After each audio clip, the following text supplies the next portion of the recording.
Hey guys, good morning, welcome back to my channel. আর এখন বাজে হচ্ছে সকাল 9টা। তো আজকের ব্লগটা এখান থেকে শুরু করছি। কি হলো, ঠাকুর ঘর আজকে পরিষ্কার করা হচ্ছে, কারণ আজকে পূজা দেওয়া হবে। হচ্ছে গ্রিলের মধ্যে কেমন ধুলো জমে গেছে, ভিতরটাতে দেখতে পাচ্ছ ঠাকুর ঘরের ভিতরে একদম ধুলো। এগুলো পরিষ্কার করছি, গ্রিলটা না ধুয়ে দিলে না হয়। গ্রিলে ঝেড়ে দিলে না দেখি উড়ে উড়ে আবার এখানে বসে যাচ্ছে। পরিষ্কার করে দিচ্ছি। কিছু কাপড়ও ভিজালাম, মশারি টশারি ভিজিয়ে রাখলাম, এগুলো মানে কাচতে হবে। মশারি যে মানে সব কিছুই কাঁচা হয়ে গেছে সবার বিছানাতেই, বিছানাপত্র, ঘর দোয়ার সব। দেখো গ্রিলের কী অবস্থা, ধুলোতে দেখো গ্রিলগুলো দেখো কেমন জং ধরে গেছে। এগুলো সব গ্রিলে খারাপ, কালো হয়ে গেছে। তো ধুয়ে পরে ভিতরে একদম জল দিয়ে দেবো, আগে জল দিয়ে তারপরে মুছে নিয়ে আসবো ঠাকুর ঘরের ভিতরে। মানে কন্টিনিউ 10 দিন ধরে পুজো দেওয়া হয় না, কী হবে এগুলো, ঠাকুর ঘরে আসাই হয় না।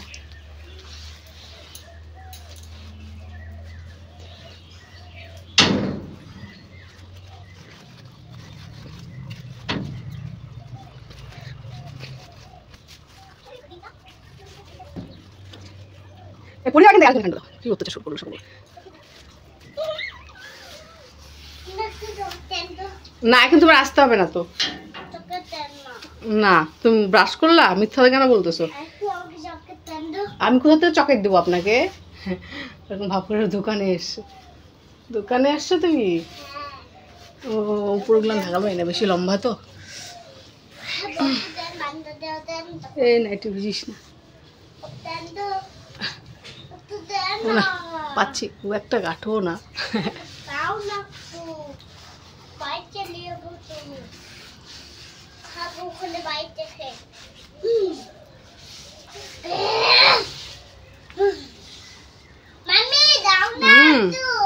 কি দিব যখন থেকে মুছো হয়ে গেছে, এবার চলে আসলাম ভিতরে। দেখো ধুলোতে কি হয়ে গেছে, এত ধুলো পড়েছে। দেখো ধুলো স্তর দেখো।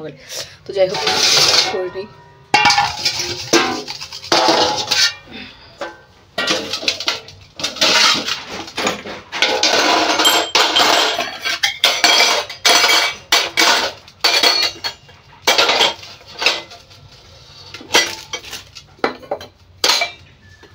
সব কিছু বাইরে বের করতে হবে।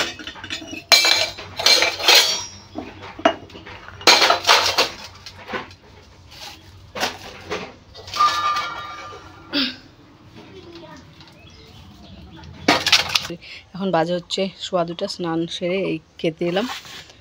মানে এই আজকে রান্না হয়েছে, দেখতে পাচ্ছ। সব সকালে কাজকর্ম তো দেখতেই পেয়েছো।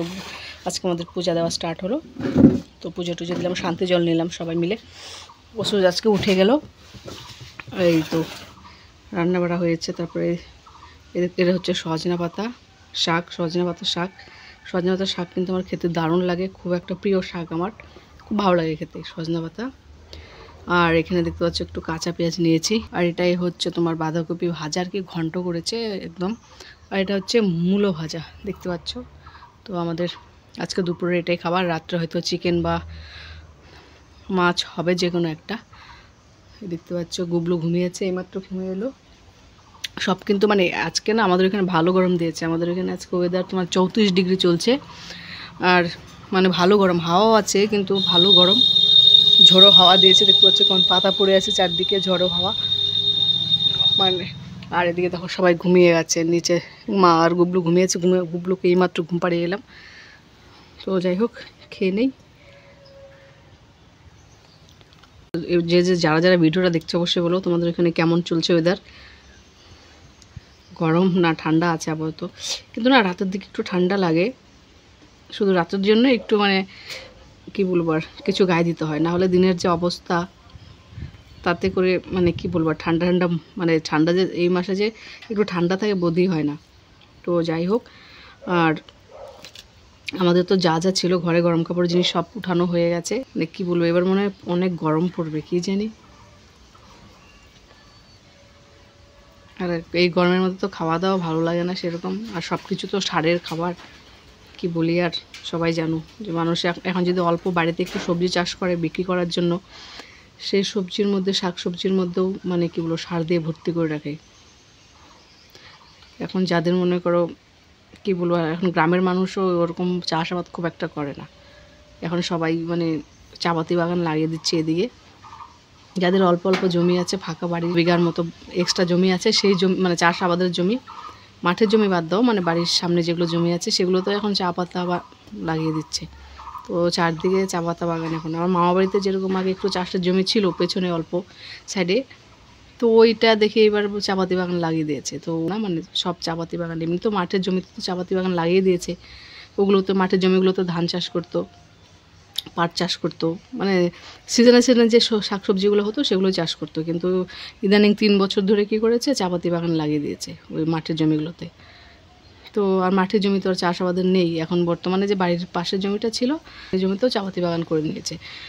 তো এবার আর ওদের মানে আমরা গেলে হঠাৎ তো শাকসবজি আনতাম ওখান থেকে, মানে বাড়ির থেকে, মামা বাড়ির থেকে, এখন আর সেটাও নেই।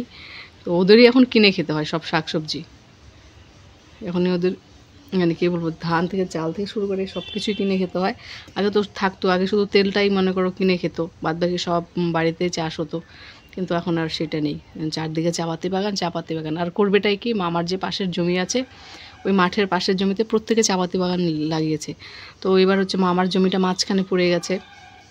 এখন মাঝখানের জমিতে মানে চাষাবাদ সেরকম হয় না, মানে ধান টান সেরকম হয় না, কারণ চাপাতি বাগানে না সব কী বলবো আর ওই উর্বর জমি যে ছিল চাপাতি বাগানে সব মানে কী বলবো চলে যায়, সব টেনে নেয় চাপাতি বাগানে। তো ওইখানে না ধান, তারপরে হচ্ছে পাট, মানে কি শাকসবজি না ঠিকঠাক চাষ হয় না।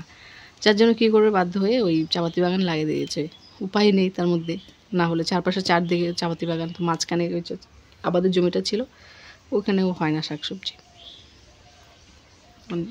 মানে মামার বাড়ি যে এলাকাটা আছে তোমরা দেখেছো আমার ভিডিওতে, আমি করেছিলাম, দেখতে পাচ্ছ চাপাতি বাগান বড় বড় কত। আর যে আগের মামাটা একদম পাশের যে জমিটা আছে ওটা হচ্ছে অনেক পুরনো বাগান, ওটার বয়স অনেক হয়ে গেছে।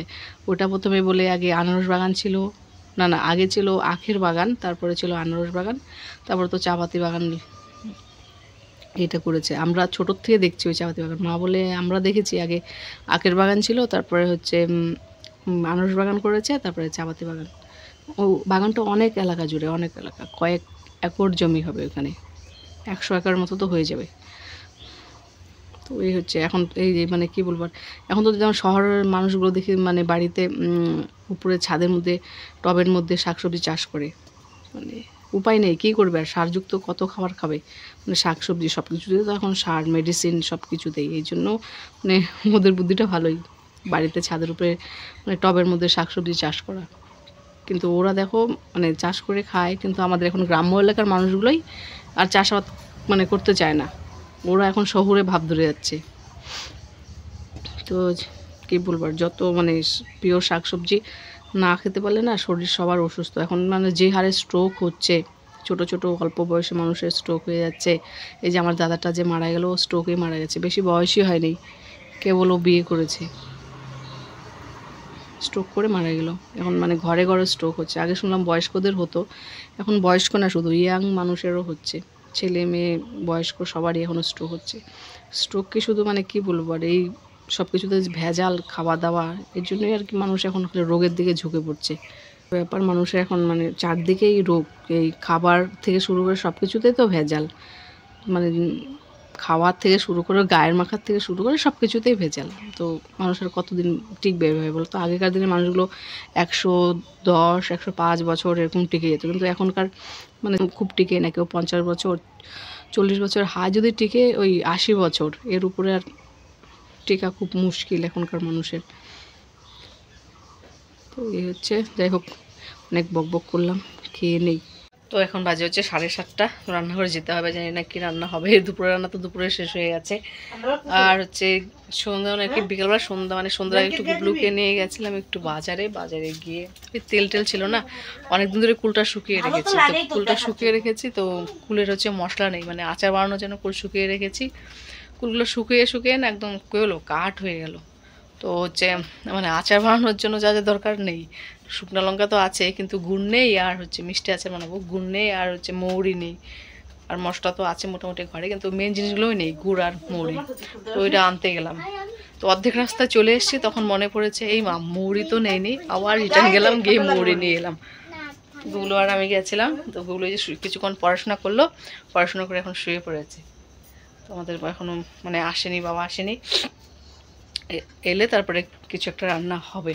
তো দুপুরে যা রান্না হয়েছিল তো ওই দেখালামই তোমাদেরকে, ওরকমই রান্না বাড়া হয়েছিল। তারপরে জানি না কী আনে, চিকেন আনে না ফিশ আনে, তো বললামই। তো গুগলো সন্ধ্যা থেকে বলে যাচ্ছে চিকেন খাবো চিকেন খাবো, পানে পাগলা হয়ে গেছে চিকেন খাওয়ার জন্য। তো কী জানি কী আনে, তো যাই হোক। তো এই দেখো মশারি, মানে মশার জন্য এরকমই বাইরে বসে থাকা যায় না। তো আমি এখন না মাথায় তেল দিলাম, আর থাকতে পারছি না। আর তেল মানে কী বলো তো, তেল আনতে গেছি, তেলটা নিলাম হচ্ছে আমি জানি এর চেয়ে একটা যে বড় ছিল, ওই বড়টা তোমার হচ্ছে 95 ml। তো এটার চেয়ে একটা বড় নিয়েছিলাম। তো আমি নিয়ে গেছিলাম কত, 120 টাকা নিয়ে গেছিলাম। তো আমি বললাম আমাকে বড়টা দাও তেল। তো পরে ওটার দাম শুনে 138 টাকা। বলছি আমি এত টাকা আনিই নি। তো এই ছোটোটায় নিয়ে এলাম, 70 টাকা নিল। আর ওই যে গুড় আনলাম, গুড়ের দাম এখনও কমে নাই, 60 টাকা কিলো গুড়। তো হাফ কিলো গুড় নিলাম, আর মৌরির প্যাকেট 15 টাকা। এই হচ্ছে বাজার কি। তো যাই হোক, দেখি আচার তো আজকে বানানো হবে না, বানাতে বানাতে হয়তো কালকে বানাবে।